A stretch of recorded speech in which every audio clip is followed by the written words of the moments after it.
দীর্ঘ প্রতীক্ষার অবসান ঘটল শুক্রবার। নির্বাচন প্রক্রিয়ার মাধ্যমে 51 নম্বর রংপুর গাঁও পঞ্চায়েতে নির্বাচিত হলো সভানেত্রী ও সহসভানেত্রী পদ। শিলচর বিধানসভা কেন্দ্রের 51 নম্বর রংপুর গাঁও পঞ্চায়েতে শুক্রবার নির্বাচন প্রক্রিয়ার মাধ্যমে জিপি সভানেত্রী পদে জরিমানা বেগম লস্কর ও সহসভানেত্রী পদে আয়েশা সুলতানাকে মনোনীত করা হয়েছে।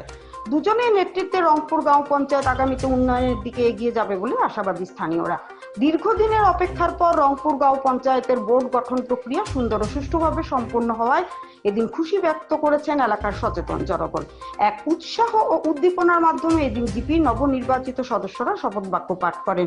পরে নির্বাচিত প্রতিনিধিদের সংবর্ধনা প্রদান করে সম্মানিত করা হয়। সংবাদ মাধ্যমের সঙ্গে কথা বলতে গিয়ে জিপির নবনির্বাচিত পদাধিকারীরা জানান, 51 নম্বর রংপুর গাঁও পঞ্চায়েতের সকল সদস্যদের সঙ্গে নিয়ে এক পরিবারের মতো কাজ করে যাবেন তারা। জিপির উন্নয়নকে ত্বরান্বিত করার পাশাপাশি স্থানীয়দের সমস্যা ও দাবি দাবা পূরণ করাই তাদের মূল লক্ষ্য। এলাকার সর্বস্তরের জনগণ ও গ্রুপ সদস্যদের সঙ্গে কথাবার্তা বলে কাজকর্ম এগিয়ে নেওয়ার এদিন আশ্বাস দিয়েছেন তারা। উন্নয়নকে আগামীতে এগিয়ে নিয়ে যেতে সকলের সহযোগিতা কামনা করেছেন জিপির নবনির্বাচিত পদাধিকারীরা। রংপুর জিপির এক্স প্রেসিডেন্ট আসলাম। আমার আশা করি আগেও প্রেসিডেন্ট বানাইছে আর এখন আমার জনগণে ভোট দিয়া বানাইছে আর মেম্বার হলে আমার সিলেক্ট করছে। আমি আশা করবো 5 বছর উন্নতি করিয়া এইটা আমি দেখাইছি সবরে জনগণ আগামী দিনে আরো ভালো করে করবো। জনগণ আমার সাপোর্ট করছে, জনগণ আমি ধন্যবাদ হইব। আমার আশা করি আমার তারা নির্বাচিত করছে, আমি তারা সবসময় দুঃখে সুখে পাশে থাকবো। তুন্দে আপু 6 নম্বর রংপুর জিপির 6 নম্বর ওয়ার্ডের সদস্য। আমার জনগণে আমার ভোট দেওয়ার কারণে সদস্য বানানোর কারণে আমি আজকে গ্রাম পঞ্চায়েতের সহসভানেত্রী হিসাবে নির্বাচিত হইতে পারছি। আর আমি আগামী দিনে কাজ করবো তারা লাগে। জনগণকে ধন্যবাদ, তারা আমার বিশ্বাস করছেন হিসাবে। অরুণোদয় আর ইন্দিরা আবাস যেটা রাস্তার সুন্দর আর পানীয় জলের ব্যবস্থা যেটা আমরা ভোটের আগে কইছি মানুষের, এটা আমরা সবটা করবো।